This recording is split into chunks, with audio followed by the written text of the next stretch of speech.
It's good. I think it's fine.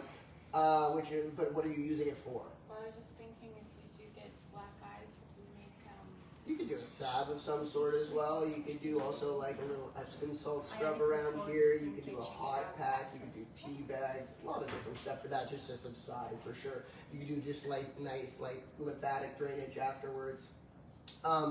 So when I go to do though, if people are getting like Botox and injections and stuff, don't do it. It's pointless. You're going to disperse the stuff quicker.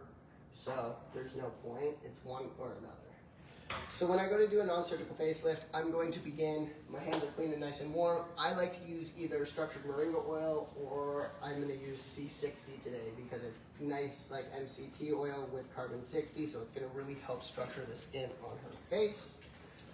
So beginning, I'm going to do my nice effleurage massage, airplane landing, and then I'm going to do some like décolletage. So that's just kind of starting from the clavicle area, and I'm going to do some knuckling.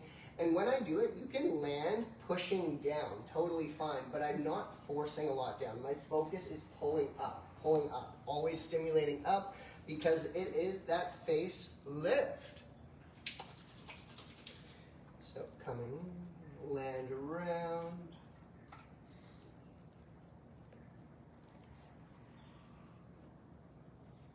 And I'm just applying to all the areas that I'm going to be focusing. Just be mindful of the eyes. I don't want to get oil in their eyes, but I want to be putting it along their brow bones, on the glabella, from the nasal bone to the zygomatic.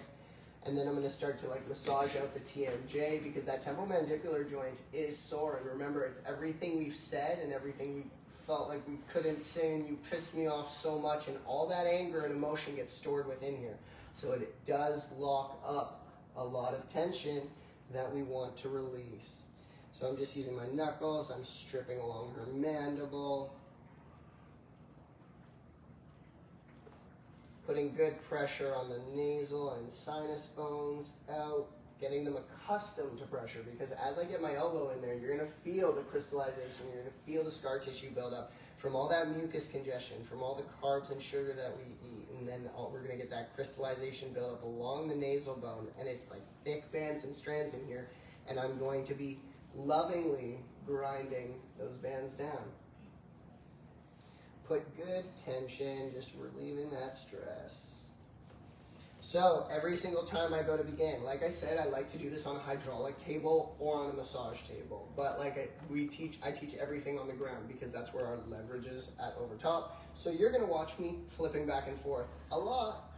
So I start everything now face to face. That's every single individual section. The forehead can be done all the way in one because it's the forehead, it's a flat bone, it can take a little bit more, it doesn't store as much toxicity like the sinuses, and it doesn't store as much emotion as the TMJ will, and of course that is the beginning of the roots of the tree where it comes down into our lymph, so it is more of a toxic area.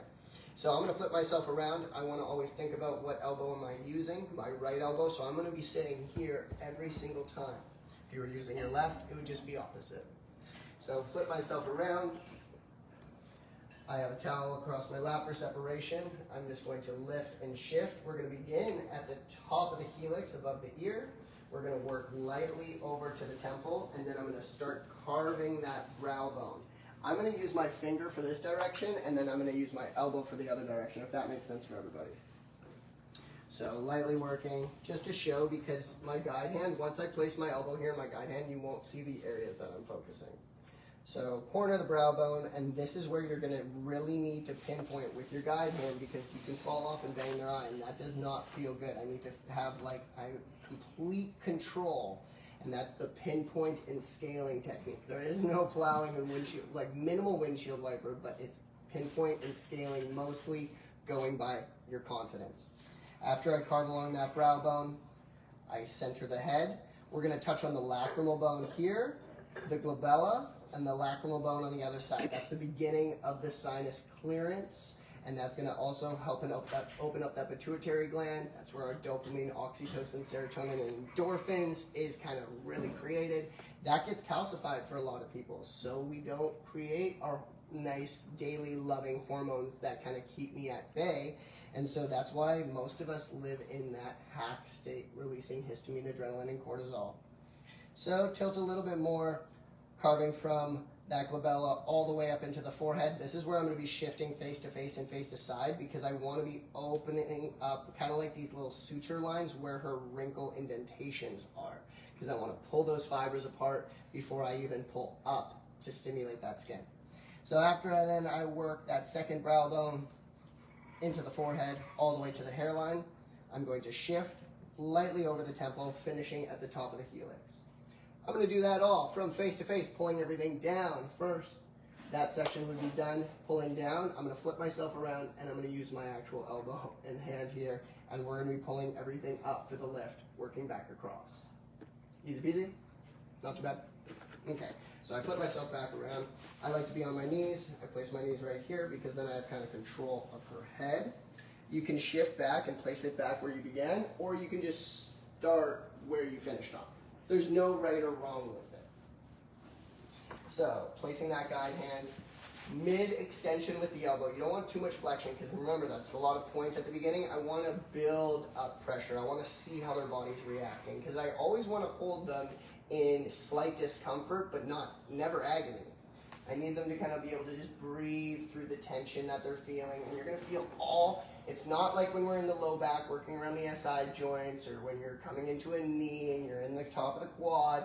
There's not knots and mass buildups of calcification and crystallization. You're going to feel fibrous tissue and crystals and little bits of baby calcification buildups, especially if they have like sinusitis and major TMJ issues because you're in more of a joint. But that's where you're pinpointing and you're finding that you're like acting like the princess and the pea. You're working on the smallest piece that you can find.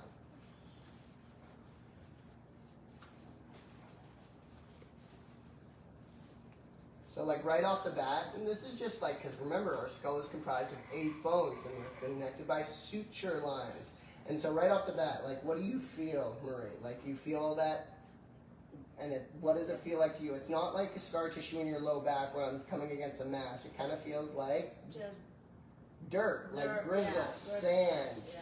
Yeah, it's very sandy. It's like I'm coming and I'm pulling all these little fibers apart. Very